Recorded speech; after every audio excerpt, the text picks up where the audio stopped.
salah satu yang jadi problem adalah memang limfoma bisa relapse. Jadi saat tadi pertama di kemoterapi sudah bagus, sudah bersih, tetapi memang bisa relapse. Bisa relapse itu berarti kambuh relapse lagi. itu kambuh, gitu. betul, bisa kambuh lagi. Ya. Secara usia, jadi usia muda juga bukan jaminan karena limfoma Hodgkin justru lebih banyak pada usia muda. Usia muda. Iya. Yang termuda yang punya kasus limfoma berapa tuh usianya, Dok? Ya, kalau yang saya tangani di sini kan saya pegang itu mulai usia.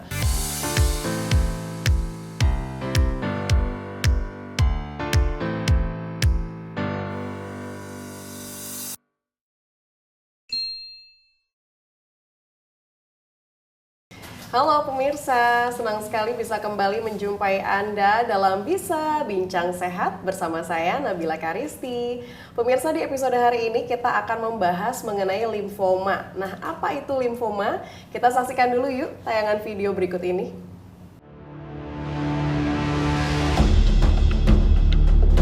Kanker adalah penyakit akibat pertumbuhan sel abnormal yang tidak terkendali dan dapat merusak organ. Salah satu jenisnya adalah limfoma, yaitu kanker pada kelenjar getah bening. Penyakit ini terjadi saat limfosit, sel darah putih yang melawan infeksi, berkembang secara tidak normal.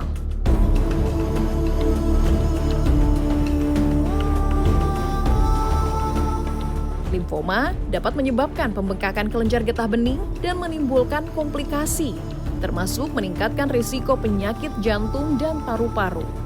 Gejala lain yang dapat muncul antara lain demam, penurunan berat badan, dan mudah lelah. Deteksi dini dan penanganan yang tepat sangat penting untuk meningkatkan peluang kesembuhan. Baik, tadi kita sudah menyaksikan sekilas ya mengenai apa itu limfoma dan kita akan membahasnya secara mendalam nih.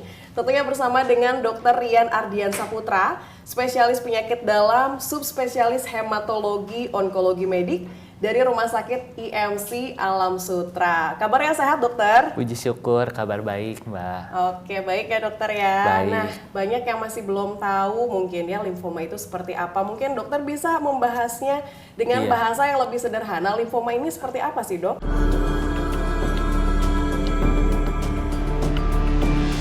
Jadi limfoma itu secara umum kita kenal sebagai kanker kelenjar getah bening ya, tetapi sebetulnya limfoma itu merupakan kanker darah dengan manifestasi pada kelenjar getah bening. Jadi kanker darah dengan manifestasi sebagai tumor padat. Jadi walaupun kelihatannya sebagai tumor padat, namun limfoma itu sebenarnya originnya berasal dari darah. Dari darah Dari ya. darah, betul. Tapi berarti menyerang sel darah putih atau seperti apa? Karena kata dari limfosit gitu ya. Iya, betul. Sel darah putih.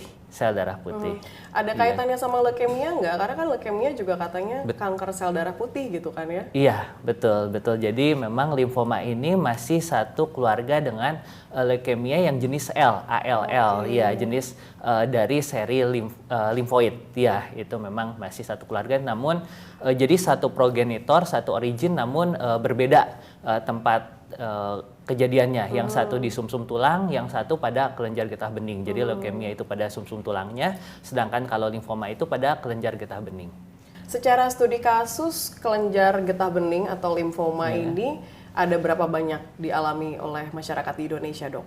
Oh iya, jadi secara kasus termasuk yang cukup banyak, Mbak. Cukup banyak. Termasuk cukup banyak. Jadi limfoma ini secara epidemiologi masih masuk dalam 10 besar kanker yang terbanyak ya. Waduh. Mungkin di urutan 6 atau ke-7 ya, tetapi masih kehitung termasuk yang banyak dan memang secara angka kejadiannya ini case-nya ini cenderung meningkat dari tahun ke tahun, kasus baru yang ditemukannya. Oke, kasus terakhir mungkin ada sedikit gambaran yang bisa dokter sampaikan? Termasuk cukup banyak, Cukup banyak banyak ya, dan kejadiannya. angka Walaupun meningkat. tidak sebanyak breast cancer itu kan nomor 1, tetapi limfoma ini termasuk yang cukup banyak kejadiannya. Tapi limfoma ini bisa terjadi dalam satu orang atau dalam individu ini kenapa nih, Dok? Iya, jadi memang yang jadi faktor penyebab utamanya adalah tentunya kalau kita ngomong kanker itu mutasi genetik yang jadi penyebab utamanya. Tetapi ada banyak faktor-faktor resikonya, diantaranya seperti kalau pada limfoma ini salah satunya adalah infeksi virus ya EBV itu pada jenis limfoma yang Hodgkin misalnya. Terus kemudian paparan-paparan dari zat-zat karsinogenik ya. Zat-zat karsinogenik, kemudian juga adanya riwayat keluarga itu juga. Untuk zat-zat karsinogenik sendiri itu kan zat-zat pemicu kanker gitu Betul, ya, Dok, ya? betul. Mungkin boleh disebutkan biasanya individu yang aktivitas atau profesinya yang seperti apa tuh, Dok? Bahan kimia ya. Jadi bahan kimia, paparan bahan kimia ya seperti pestisida gitu ya mungkin.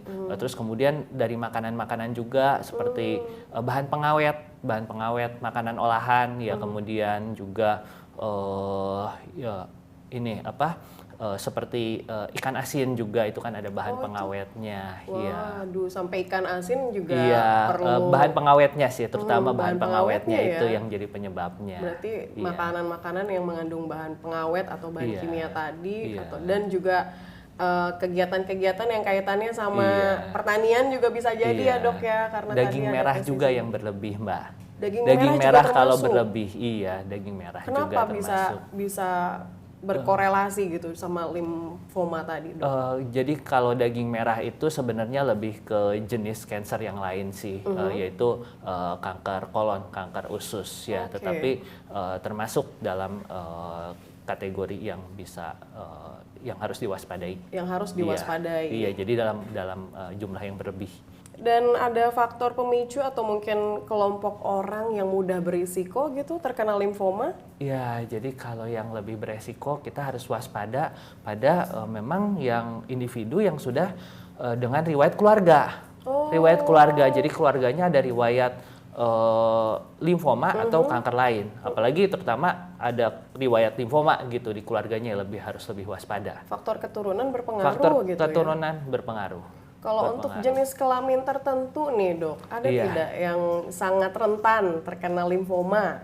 Jenis kelamin secara umum laki-laki lebih banyak dibandingkan Lebih banyak. perempuan, ya. Tapi ya masih berimbang lah, tetapi secara umum masih lebih banyak laki-laki. Kenapa lebih rentan pada laki-laki, Dok? Iya, itu kalau secara epidemiologinya ya memang secara statistiknya memang ditemukan seperti itu sih. Baik, mungkin dari pola hidup salah satunya dan kebiasaan Iya, pokok tadi mungkin kalau ya? dari sisi pola hidup ya karena laki-laki lebih banyak di luar Oke. dibanding perempuan ya, kalau secara umum ya Iya, lebih banyak iya. di luar jadi lebih banyak Paparannya terpapar. lebih mudah. Betul, betul. Kalau secara usia, Kalau secara usia jadi rentangnya limfoma ini kan ada yang kalau secara umum gitu, secara garis besar ada yang Hodgkin, ada yang non Hodgkin ya. Secara usia jadi usia muda juga bukan jaminan karena limfoma Hodgkin justru lebih banyak pada usia muda. usia muda. Iya. Yang termuda yang punya kasus limfoma berapa tuh usianya, Dok? Ya, kalau yang saya tangani di sini kan saya pegang itu mulai usia 18 tahun. Iya, jadi yang usia 20-an juga ada. Usia 20-an limfoma Hodgkin ada, yang ya usia 18-19 pun ada. Tapi Ada. lebih banyak mana kalau kita bandingkan sama usia rentan seperti lansia misalnya? Jadi kalau jenis yang non Hodgkin memang lebih banyak di usia-usia rentan. Tetapi kalau limfoma yang jenis Hodgkin justru banyak di usia muda. Mungkin boleh dijelaskan yang tadi limfoma Hodgkin dan yang non Hodgkin itu seperti apa sih, Dok, bedanya? Iya, jadi limfoma Hodgkin sama non Hodgkin itu bedanya secara patofisiologinya sebetulnya. Jadi limfoma Hodgkin itu ditemukan secara khas itu ada sel-sel limfoma Hodgkinnya, yaitu yang namanya sel Reed-Steinberg. Sedangkan pada non Hodgkin tidak ada sel itu. Tetapi kalau secara klinis kurang lebih gambarannya memang sama-sama tumor ya, benjolan biasanya tersering di leher, ketiak atau di selangkangan secara umum ya. Ya, tetapi kalau secara sel itu yang membedakan. Jadi secara patologisnya, Secara patologisnya secara selnya itu bedanya. Ya, dan ke terapinya juga jadi berbeda antara yang non Hodgkin dan yang Hodgkin. Walaupun sama-sama limfoma. Artinya berarti ciri-ciri yang bisa terlihat secara visual dari limfoma ini adalah munculnya benjolan begitu ya dok ya. Betul. Benjolannya di mana saja tadi? Di leher, terutama paling sering di leher, kemudian bisa juga di ketiak atau selangkangan, kemudian pada kasus-kasus yang lebih sulit, bisa aja benjolannya itu tidak muncul, tidak terlihat, tetapi di kelenjar getah bening yang di dalam perut misalkan, atau di daerah mediastinum. Mediastinum itu di ruangan antara jantung dan paru-paru. Itu kasusnya yang lebih sulit, atau bisa juga yang tidak umum, yang lebih jarang lagi pada sumsum tulang atau pada otak, itu juga bisa, tapi paling sering adalah pada leher. Yang paling sering pada leher, ketiak atau selangkangan. Oke, baik. Dan untuk gejala-gejalanya pastinya beda-beda dong ya dok ya, untuk yang Hodgkin dan non Hodgkin. Tapi jangan dijawab dulu dokter, karena kita perlu rehat dulu sejenak.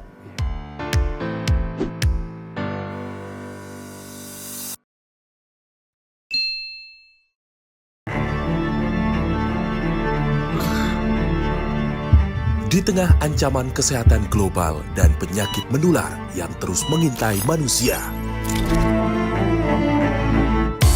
Salam bisa, salam bisa, salam bisa, salam bisa, bincang sehat. Bincang sehat bisa. Perbedaan dari pusing sama sakit kepala ini seperti apa sih dok? Jadi kalau untuk sakit kepala dengan pusing itu yang perlu kita bedakan adalah sensasinya. Hadir menjawab berbagai upaya pencegahan dan pengobatan yang tepat dengan menghadirkan para narasumber terpercaya untuk membahas berbagai persoalan kesehatan yang ada. Simak dan saksikan selalu Bincang Sehat hanya di Antara. A program that brings the world to your screen through insightful dialogues, exploring various issues with international figures. How do you view this? It gives more visibility to Indonesia in France. Revealing various facts regarding bilateral, regional, and multilateral cooperation in numerous sectors. Welcome back, Mr. Ambassador, to our second segment. I'm Grazia Simajuntak, the producer and host. And I'm your host, Arya Sidiara. Join us on International Corner.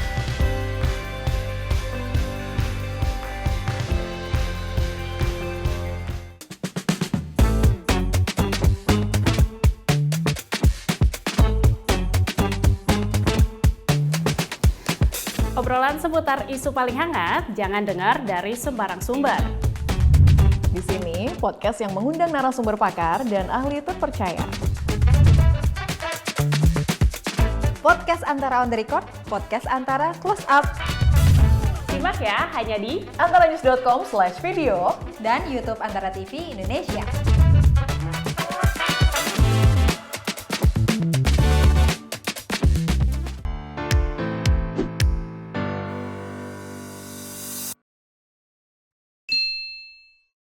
Ya pemirsa, Anda masih di Bincang Sehat, masih bersama dengan Dr. Rian Ardian Saputra, spesialis penyakit dalam, subspesialis hematologi onkologi medik, Rumah Sakit IMC Alam Sutra.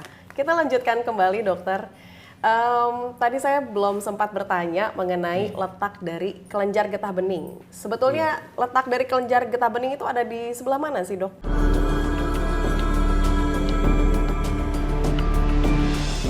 Kelenjar getah bening itu sebetulnya banyak di dalam tubuh kita. Ya, jadi ada yang paling gampang aja, paling mudah itu paling banyak di leher kita ini banyak. Jadi seperti portal kelenjar getah bening itu. Kemudian di ketiak, di lipatan-lipatan di ketiak, kemudian di lipat paha juga. Jadi seperti portalnya gitu, dari bawah, dari tangan, dari lengan ya, kemudian di sini di daerah leher, kemudian ada juga kelenjar-kelenjar getah bening yang di dalam perut juga ada, dan di sekitar paru-paru juga ada itu. Jadi banyak tersebar, tetapi kalau yang berkaitan dengan yang paling kelihatan gitu, yang berkaitan dengan limfoma yang biasa yang di luar ya, karena kalau di dalam kan nggak kelihatan dengan kasat mata langsung ya, tapi kalau yang di luar itu ya biasanya makanya yang di leher, di ketiak, dan di lipat paha. Oke, untuk kelenjar getah bening sendiri ini sebetulnya ada pengaruhnya atau kaitannya dengan penyakit seksual begitu nggak sih dok? Jadi kelenjar getah bening ini kan seperti portal sebetulnya. Apabila kita ada sakit, baik itu penyakit seksual atau penyakit lainnya, kelenjar getah bening itu bisa membengkak, bisa membesar. Jadi memang ya, kalau ada infeksi, betul seperti tadi penyakit seksual, infeksi ya bisa membekak juga. Tetapi itu akan berbeda, maksudnya kelenjar getah bening yang pembekakan akibat peradangan, ya tadi yang karena infeksi tadi atau karena tumor, itu berbeda sifatnya. Oke, untuk gejala-gejalanya sendiri nih dok, seperti apa tuh dok? Jadi waspada apabila ada benjolan, ya benjolan kelenjar getah bening pada leher, terutama ketiak atau selangkangan yang tidak nyeri. Justru harus lebih waspada kalau tidak nyeri. Kemudian jenis benjolannya itu juga biasanya bergerombol, jadi nggak tunggal, nggak sendiri. Beda dengan kalau karena infeksi tadi. Kalau infeksi tadi biasanya tunggal dan nyeri. Kalau ini jadi bergerombol, jadi seperti berbenjol-benjol gitu, kayak beberapa benjolan yang bersatu jadi satu. Kemudian ada gejala penyertanya biasanya kalau limfoma ini. Jadi selain tadi ada benjolan, ada penurunan berat badan, misalnya penurunan berat badan yang tidak lazim, terlalu cepat misalkan, dan tanpa penyebab yang jelas, ya penurunan berat badan. Kemudian disertai dengan gejala seperti demam atau seringkali berkeringat pada malam hari. Ketika misalnya benjolan itu muncul begitu, yang untuk bisa membedakan bahwa itu adalah benjolan dari limfoma begitu, itu bagaimana dok? Iya, jadi kalau benjolan dari limfoma ini kan suatu jenis kanker, ya, dia mempunyai sifat progresif, terus-menerus bertambah besar. Berbeda dengan infeksi tadi. Kalau infeksi itu kan pada saat muncul infeksinya, kelenjarnya muncul single nodul biasanya, nyeri, kemudian infeksinya perbaikan akan hilang dengan sendirinya. Tetapi kalau limfoma ini akan terus progresif kelenjarnya, terus bertambah besar. Banyak yang mengira bahwa ketika ada benjolan di leher begitu ya dok ya, ini mungkin sebagian akan berpikir, oh ini gejala flu nih gitu. Padahal misalnya ternyata itu limfoma begitu. Itu gimana tuh cara bisa membedakannya? Betul, memang gejala flu juga bisa aja timbul benjolan pada leher, biasanya di sekitaran leher sini, karena kan tadi ya fungsinya kelenjar getah bening tadi kan sebagai portal. Biasanya nyeri kalau pada flu, kelenjarnya itu nyeri dan hanya single satu, dan flu-nya sembuh, benjolannya juga hilang lagi sendiri, membaik dengan sendirinya. Berbeda dengan tadi limfoma yang mempunyai sifat ganas yang akan terus progresif, kemudian disertai gejala dengan gejala penyerta seperti penurunan berat badan yang nggak lazim. Kalau kita hanya kena flu aja, ya mungkin saat sakit kan berat badan ada sedikit turun, tetapi kalau limfoma, kalau kita ngomong keganasan, penurunan berat badannya ini terus-terusan drastis gitu ya, dok, dan tidak lazim. Oke, berarti kapan nih dok kita perlu mulai curiga gitu dan memeriksakan diri? Iya, jadi apabila bapak atau ibu, ya, atau ada saudara-saudara yang punya keluhan, kok saya ada benjolan ya di leher saya, di ketiak atau di lipat paha, benjolannya ini tapi nggak hilang-hilang. Semakin lama semakin membesar, terus progresif, terus semakin membesar, tapi nggak kerasa nyeri. Kemudian kok kayaknya banyak gitu, jadi bergumpal, berbenjol-benjol gitu, bukan cuma satu nodul aja, ya. Kemudian kok badan saya rasanya saya gampang capek, lemes aja gitu. Terus kemudian juga berat badan saya juga semakin turun, nggak lazim. Kadang-kadang juga saya sering kali demam, ya. Padahal saya nggak ada sakit flu atau batuk misalkan dan lain sebagainya. Itu harus waspada di situ. Oke, ada juga masyarakat yang bertanya nih dok, sebenarnya limfoma ini penyakit yang menular atau bukan sih? Iya, jadi limfoma ini bukan penyakit yang menular karena bukan penyakit infeksi. Walaupun salah satu faktor resikonya adalah bisa dari infeksi virus, tetapi limfomanya sendiri bukan penyakit yang menular. Oke, bukan penyakit yang menular ya. Tapi ada stadium-stadium khusus nggak nih untuk limfoma? Betul, ada.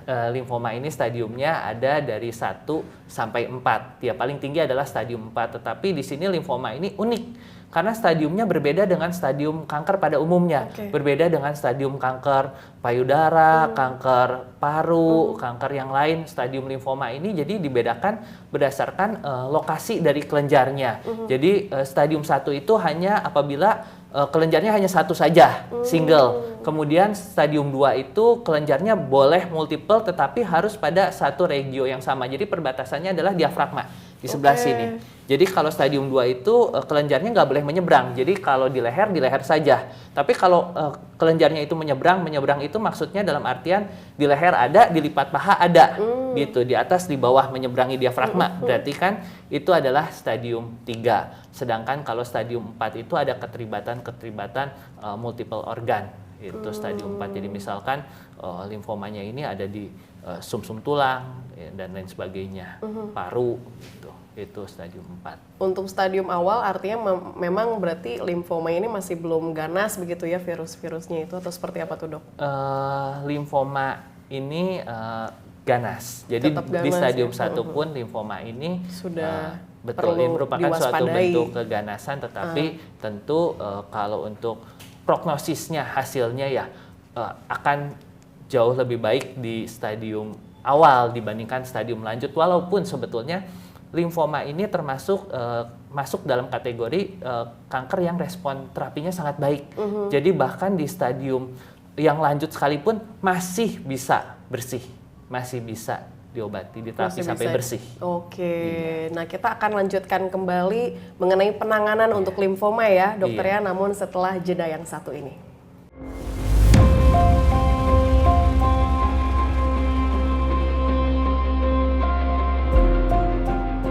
Kanker merupakan penyakit yang paling mematikan.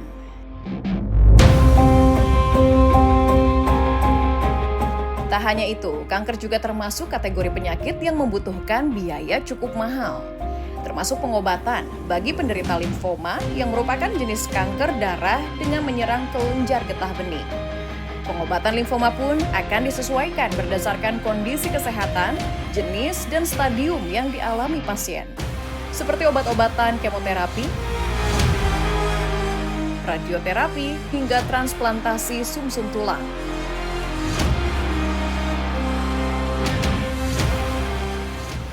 Namun, tidak semua penderita limfoma membutuhkan penanganan medis secepatnya. Bila kanker yang diderita belum menimbulkan gejala, biasanya dokter akan menyarankan pemantauan rutin terlebih dahulu untuk melihat perkembangan kondisi sebelum memulai terapi. Bahkan, kanker juga dapat diangkat langsung pada saat tindakan biopsi pada beberapa kasus stadium awal.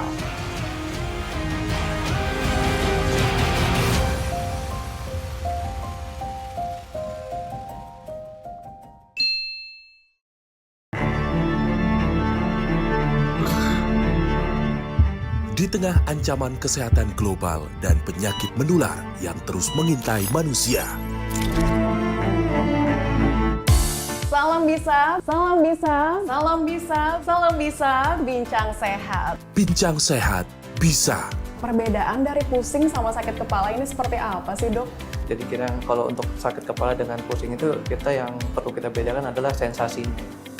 Hadir menjawab berbagai upaya pencegahan dan pengobatan yang tepat dengan menghadirkan para narasumber terpercaya untuk membahas berbagai persoalan kesehatan yang ada.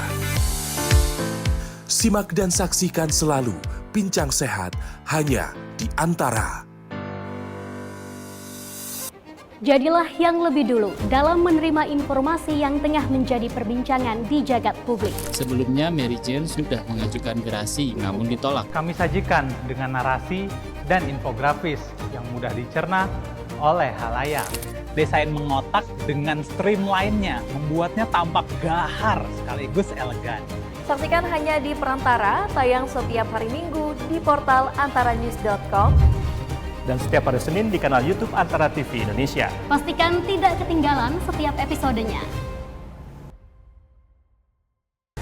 Halo pecinta sepak bola Indonesia. Tahu nggak, di 1952 ada Tony Pogasnik, warga negara Yugoslavia yang harus lewati lobi politik dulu untuk latih timnas Indonesia. Nah, itu baru satu fakta. Masih banyak lagi hal seru dan fakta menarik tentang sejarah dan sosok-sosok penting sepak bola di tanah air. Saksikan hanya di Sport Antara.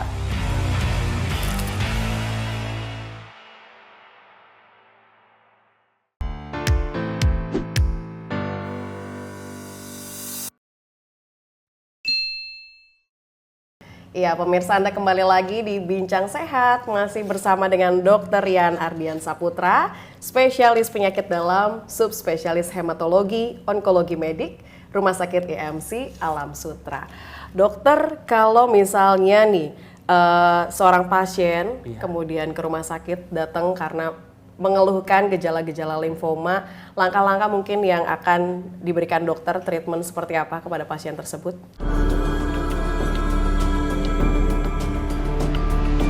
Treatment utama dari limfoma adalah kemoterapi. Setelah diagnosis ditegakkan ya Mbak ya, maksudnya. Jadi sebelum kita kan nggak akan langsung loncat kepada treatment dulu. Pasien datang dengan keluhannya misalkan tadi ada benjolan di leher, dari pemeriksaan fisiknya menyerupai kelenjar getah bening limfoma. Kemudian dari imaging lebih lanjut itu bisa menggunakan ultrasound, ya CT scan atau PET scan kita lihat, yang lain-lain yang tidak kasat mata. Kemudian terutama adalah diagnosis pastinya dari patologinya, biopsinya. Ternyata setelah dibiopsi, oh betul, confirm bahwa ini limfoma. Nah, jenisnya tinggal limfomanya apa, nanti kan ada yang non-Hodgkin atau Hodgkin, non-Hodgkin juga nanti kan ada pembagiannya. Kemudian untuk treatmentnya baru kita masuk ke dalam treatmentnya itu terutama adalah kemoterapi.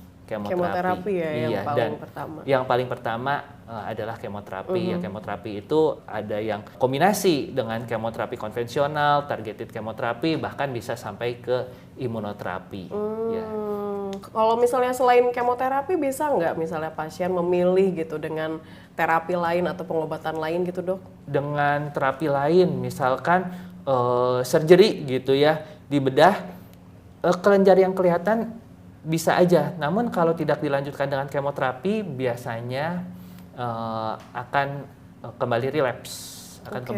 Jadi memang treatment utama dari limfoma adalah kemoterapi dan responnya sangat baik dengan kemoterapi, bahkan di stadium lanjut sekalipun. Itu bisa sembuh atau seperti apa, Dok? Iya, jadi sembuh dalam artian memang bisa bersih. Bisa bersih dengan kemoterapi. Namun salah satu yang menjadi kendala adalah ada kemungkinan bahwa bisa relapse ya limfoma ini. Ya, apabila memang dirasakan ini perlu maintenance, yaitu jadi dengan kemoterapi maintenance ada juga itu yang kemoterapinya yang ringan saja untuk mencegah terjadinya relapse tersebut tadi. Nah, untuk limfoma ini sebenarnya bisa kambuh lagi nggak sih, Dok, kalau misalnya sudah diobati gitu? Iya, salah satu yang jadi problem adalah memang limfoma bisa relapse. Jadi saat tadi pertama di kemoterapi sudah bagus, sudah bersih, tetapi memang bisa relapse. Bisa relapse itu berarti kambuh relapse lagi. Itu kambuh gitu. Betul, bisa kambuh lagi. Ya kalau kambuh lagi dilakukan tindakan kemoterapi ulang dengan bisa regimen yang sama, bisa regimen yang berbeda biasanya. Ada misalnya tindakan operatif kah untuk limfoma ini? Jadi tergantung limfomanya, tetapi kalau secara umum sebetulnya tanpa perlu tindakan operatif pun dengan kemoterapi saja bisa bersih. Tetapi untuk kondisi kasus-kasus tertentu memang ada yang membutuhkan tindakan operatif. Misalkan kalau terlalu bulky masanya. Kalau bulky biasanya kita tambahkan radioterapi juga. Radioterapi jadi kemoterapi juga. Iya, radioterapi juga untuk mengecilkan masanya. Iya. Ada komplikasi yang akan terjadi ketika misalnya melakukan penanganan tertentu, atau bahkan misalnya kita membiarkan itu limfoma sampai akhirnya stadium lanjut begitu, apa yang akan terjadi, Dok? Kalau namanya komplikasi dari tindakan namanya kemoterapi, memang betul pasti ada komplikasinya, ya. Tetapi itu semua kan sebagian besar sudah bisa diprediksi. Yang namanya kemoterapi ada komplikasi, maka ada pencegahannya. Ada sebelum kemoterapi dilakukan. Juga sebetulnya. Betul. Sebelum kemoterapi dilakukan pun sudah ada premedikasi yang diberikan untuk menanggulangi efek-efek sampingnya. Kemudian ada jaraknya juga antara kemoterapi, kan ada siklus-siklusnya. Jadi biar istirahat dulu pasiennya 3 minggu kemudian baru dilakukan kemoterapi siklus berikutnya, istirahat lagi 3 minggu baru kemudian kemoterapi siklus lagi berikutnya gitu. Itu kan jadi ada istirahatnya juga. Ada fase pasien, istirahatnya ada fase gitu istirahat. ya. Salah satunya itu untuk mengurangi dampaknya. Ya, tetapi kalau jadi takut, saya nggak mau kemoterapi, dibiarkan saja sampai stadiumnya lanjut ya. Namanya suatu keganasan, tumor ganas, kanker, ya tentu saja bisa fatal.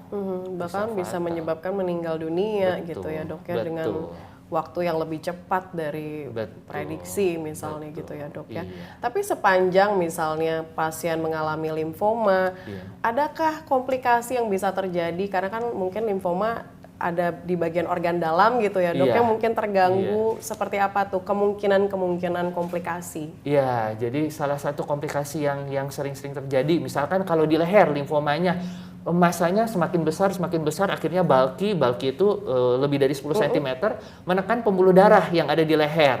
Kemudian komplikasi lainnya adalah infiltrasi ke sumsum tulang. Ke sumsum tulang itu kan pabriknya darah. Sel-sel darahnya, sel darah merah, sel darah putih, trombositnya semuanya habis. Itu akibat infiltrasi dari sel-sel ganas limfomanya. Kemudian kalau di organ dalam juga bisa menekan juga, jadi limfoma yang di dalam juga menekan ke organ-organ dalam, bisa juga seperti itu. Nah, untuk pencegahannya nih supaya kita amit-amit jangan sampai gitu ya mengidap yang namanya limfoma ini, bagaimana nih dok? Ya, kalau untuk pencegahan secara umum ya kita lakukan pola hidup sehat pastinya. Makanan yang sehat, jauhi paparan zat-zat karsinogenik, istirahat secukupnya, ya hindari radikal-radikal bebas seperti rokok dan lain sebagainya. Ya itu secara umum mungkin yang bisa kita lakukan. Tetapi kan di luar itu ada faktor-faktor yang nggak bisa kita rubah. Seperti misalkan riwayat keluarga.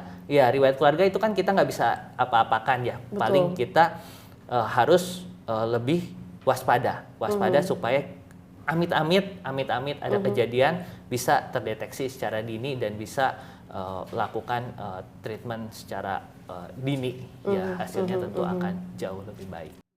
Untuk pesan-pesan mungkin dok untuk masyarakat di rumah yang mungkin supaya bisa sadar lebih sadar sedari dini begitu ya, supaya misalnya memang itu tadi menjalani pola hidup sehat, terhindar dari limfoma, dan kemudian mereka yang merasakan gejala-gejala yang mencurigakan yang mengarah ke limfoma, mungkin pesan-pesan dari dokter seperti apa dok?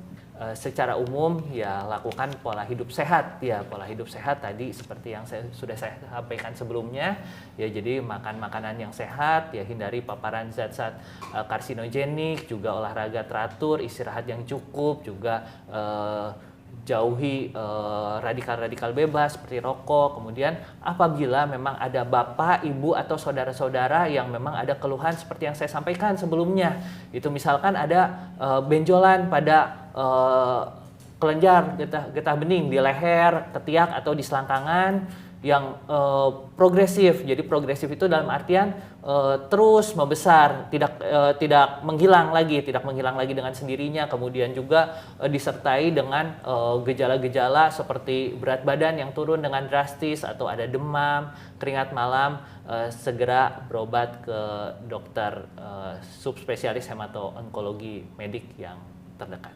Baik, terima kasih banyak Dokter Rian untuk bincang-bincangnya, luar biasa, sangat lengkap sekali. Mudah-mudahan masyarakat di rumah bisa mengenali gejala-gejala limfoma sedari dini ya, supaya bisa melakukan penanganan yang tepat gitu ya kepada dokter, khususnya di subspesialis hematologi, onkologi, medik ya dokter ya. Terima kasih banyak juga pemirsa sudah menyaksikan Bincang Sehat di episode hari ini. Jangan lupa untuk saksikan episode kami lainnya hanya di antaranews.com dan kanal YouTube Antara TV Indonesia. Saya Nabila Karisti pamit, sampai jumpa. Sampai jumpa. Iya.